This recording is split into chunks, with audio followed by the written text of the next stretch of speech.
माछ तरकारी खाई खाई जितेबाला बोर लगे सेतेबाला आमे भाबंती माछर एक भिन्न रेसिपी बनैबा पई। भिडियोटी को देखि जानि पारिथुबे आज आमर रेसिपीटी कौन।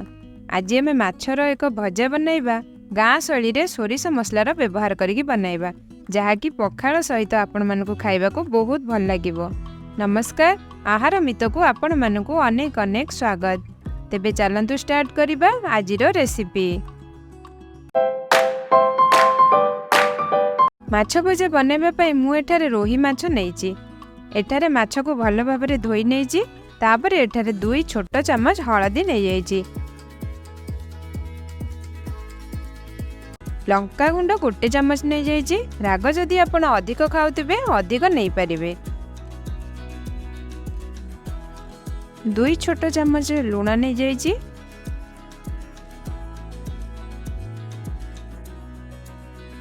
तापर एठारे आमे एक मसला प्रस्तुत करिबा। सेति पई 2टी रसुन रो चोपा छड़ै नै जाइची। 1 छोट पीस रो अदा नै जाइची। 3टी कंचा लंका नै जाइची। 2 छोट चमच सोरिष नैची।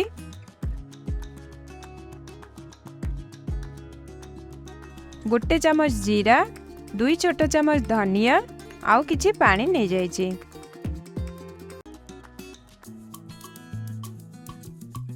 तापर एक स्मूथ पेस्ट बनै दबा।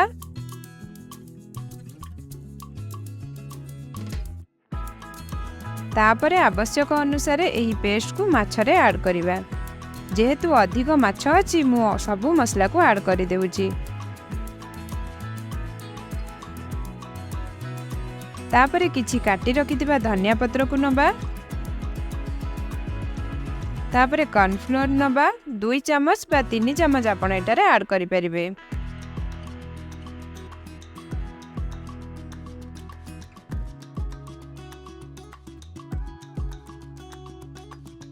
तापर भल भाबरे मसला को माछ सह गोळाई दबा।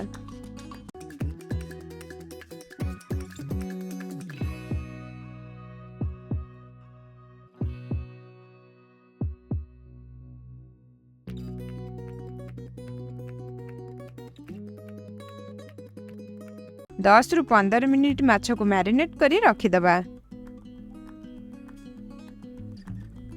माछ भाजिया पई मु एटारे एक लुहार तावा नेइची। सेतिरे सोरिष तेल ऐड करि दबा। सोरिष तेल रे माछ भाजिले तार स्वाद बहुत भलो आसी थाए। तेल भलो भाबरे गरम होई जाइची। तापरे आमे एठारे माछ को ऐड करि दबा। गैस रो फ्लेम को मीडियम रे रखिबा। 2 रु 3 मिनिट परे आउ गोटे साइड को माछ को उल्टाई दबा।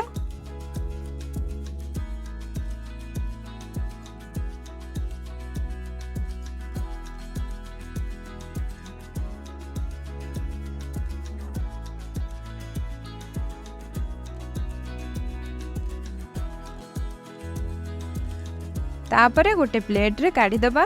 देखंतु केते सुंदर और टेस्टी माछ भजार रेसिपी रेडी हे गला। पखाल सह आपण माने माछ भजा को घरे बनेकी खांतु और केमिति लागिला कमेंट माध्यम रे निश्चय जणांतु। नुआ नुआ रेसिपी देखिबा पई आहार मित को लाइक और सब्सक्राइब निश्चय करंतु।